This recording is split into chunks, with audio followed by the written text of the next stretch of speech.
Japan isn't one journey. It's 1,000 different worlds drifting across the same horizon. From neon-soaked skylines to silent mountain shrines, from snow-covered forests to water so clear it barely looks real.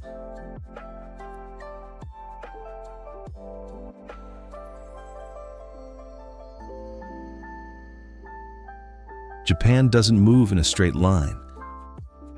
It shifts, it contrasts, it surprises.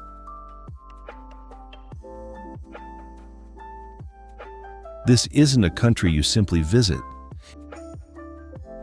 It's a country you move through, one atmosphere at a time.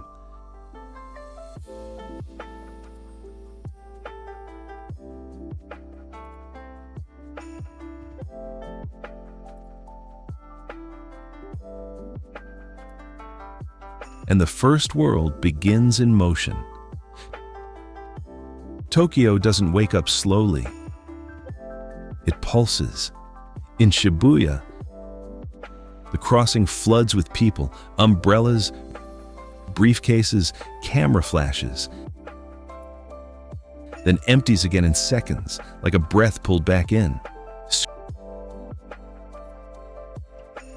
Screens tower overhead, trains glide in and out with surgical precision.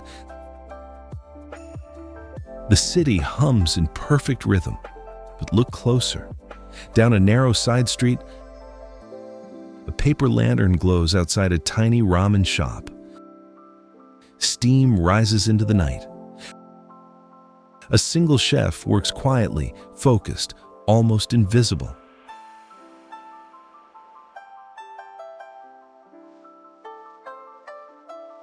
That's Tokyo. Hyper-modern on the surface, deeply human underneath. Japan can feel overwhelming at first.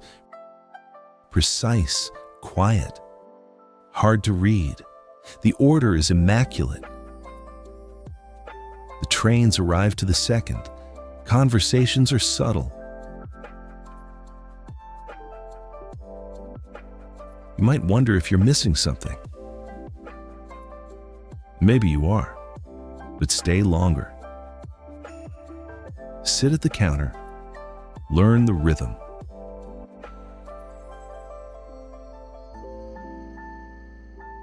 What feels distant begins to feel intentional. What feels silent begins to feel respectful. The city doesn't push you away.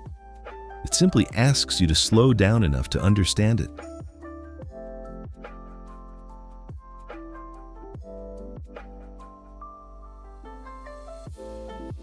Come in spring, when cherry blossoms soften the skyline.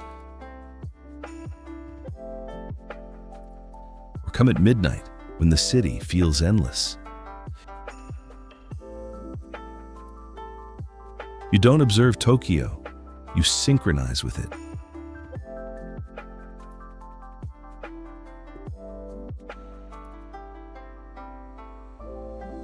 But here's what makes this different. Just an hour away, everything slows.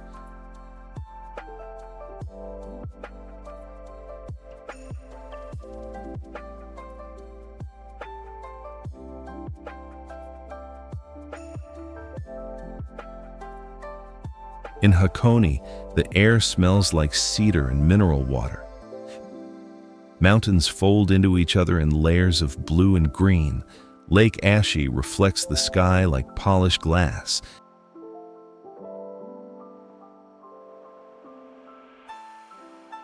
And if the clouds lift, Mount Fuji appears, perfectly shaped, almost unreal.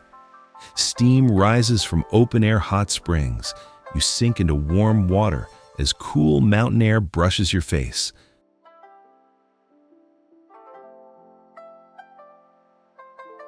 No traffic, no neon, just wind moving through trees.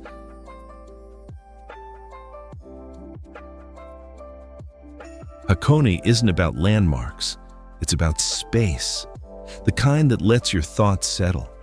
And then, everything shifts again.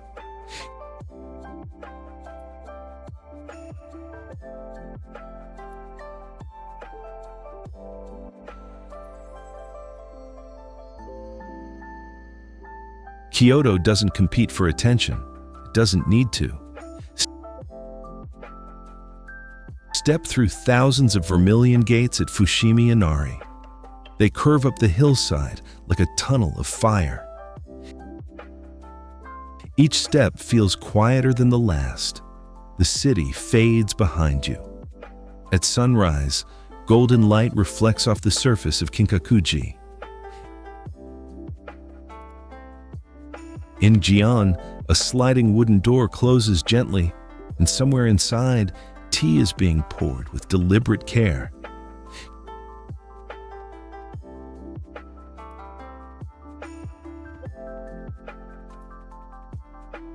Kyoto feels intentional. Every garden stone, every pause, nothing accidental. Visit early before the pathways fill. That's when Kyoto reveals itself, not as a museum, but as something still alive.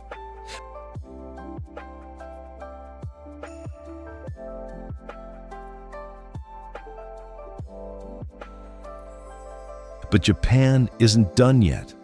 Osaka hits differently. If Kyoto whispers, Osaka laughs out loud. Street vendors call over sizzling grills. Takoyaki turns in cast-iron molds. Neon signs flash above the Dotonbori Canal, their colors rippling in restless water.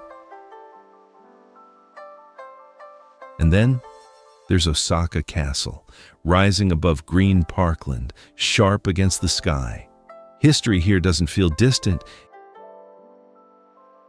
It feels present, confident.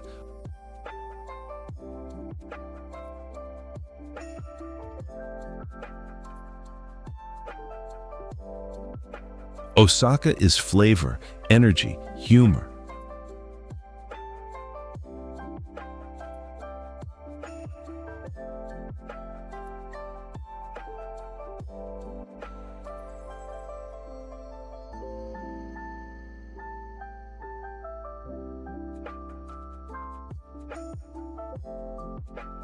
Come hungry, stay late, because this city feeds more than your appetite.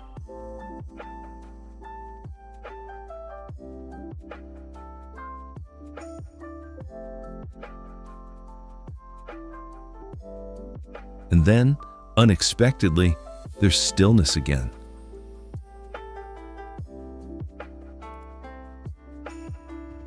Nara feels almost unreal the first time you see it.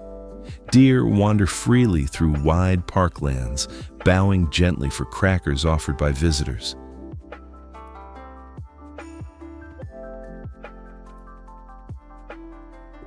Behind them, Todaiji Temple holds one of the largest bronze Buddha statues in the world.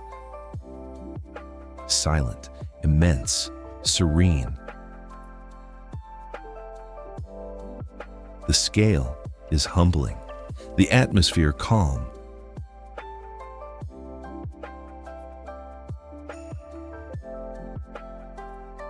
Nara doesn't try to impress you. It simply exists, ancient and grounded. And then, everything shifts once more.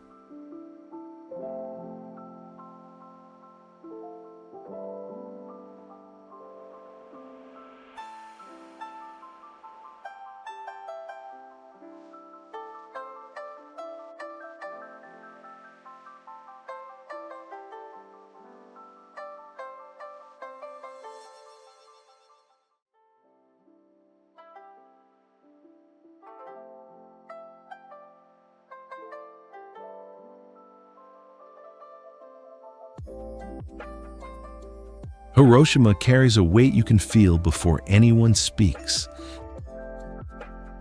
The Peace Memorial Park stands open and quiet. The atomic bomb dome remains fractured, exposed, unhidden.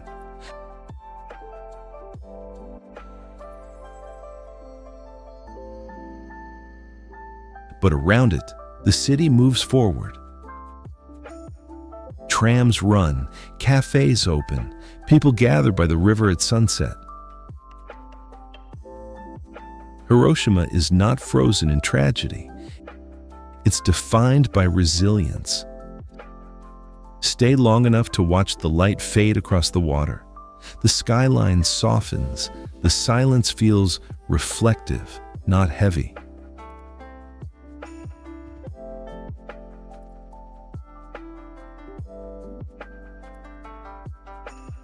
And then Japan changes completely.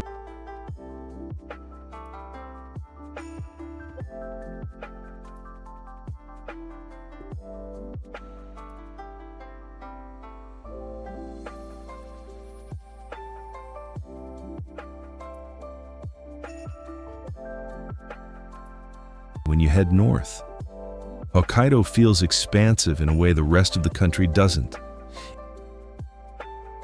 In winter, snow falls in thick silence, transforming forests into white corridors.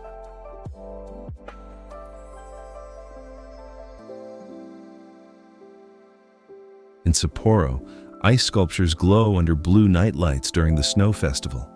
Steam rises from bowls of miso ramen as cold air bites at your cheeks. In summer, fields stretch outward in waves of color. The roads open wide. The sky seems larger somehow. Hokkaido gives you room, physically and mentally.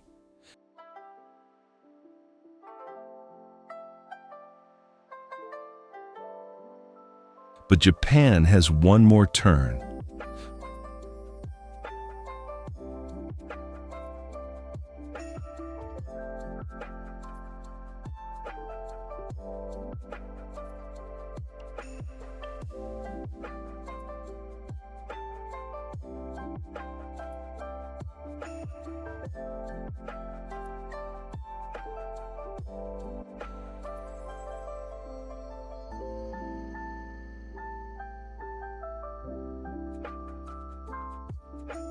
Far south, the palette shifts again.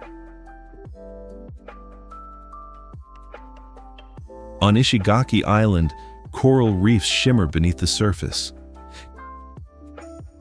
Kabira Bay glows in gradients of turquoise and emerald. White sand curves gently along quiet shores. There are no skyscrapers here, no urgency, just wind, water, and light. Come at sunrise, when the sea is perfectly still and the boat seems suspended in air.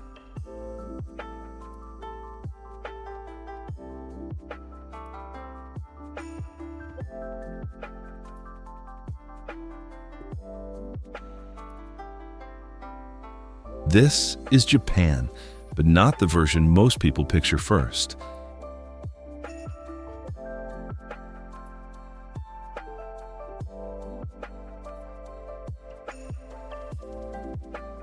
And then, just when you think you understand the pattern, Mount Fuji appears.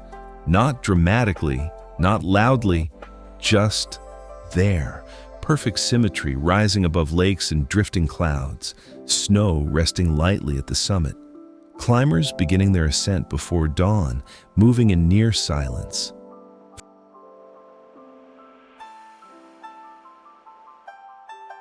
Fuji isn't simply a mountain, it's a presence.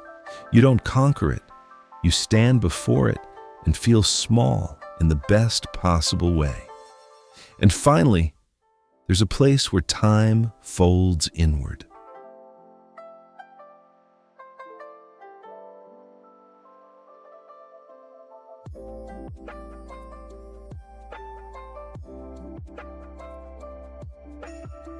In Shirakawa-go, steep thatched rooftops lean together like hands in prayer.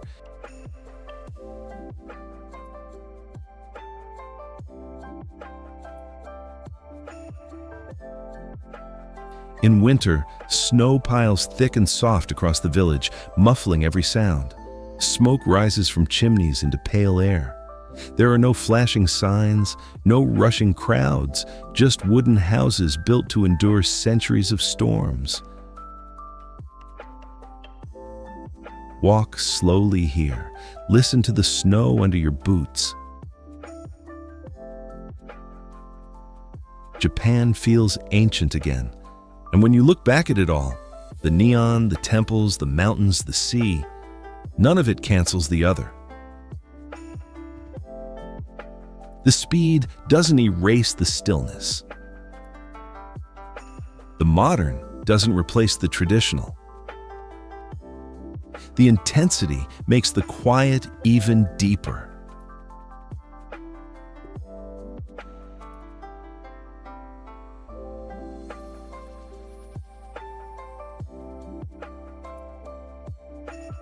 Japan holds contradictions without trying to resolve them. It can be crowded and lonely, structured and mysterious, welcoming and reserved. You won't understand everything, and that's part of the experience.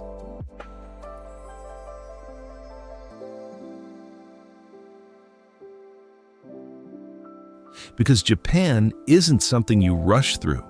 It reveals itself in layers. You arrive expecting a single story. Instead, you move through many, each with its own sound, its own light, its own pace. And just when you think you've seen it, you realize you've only scratched the surface. You don't finish Japan, you return to it.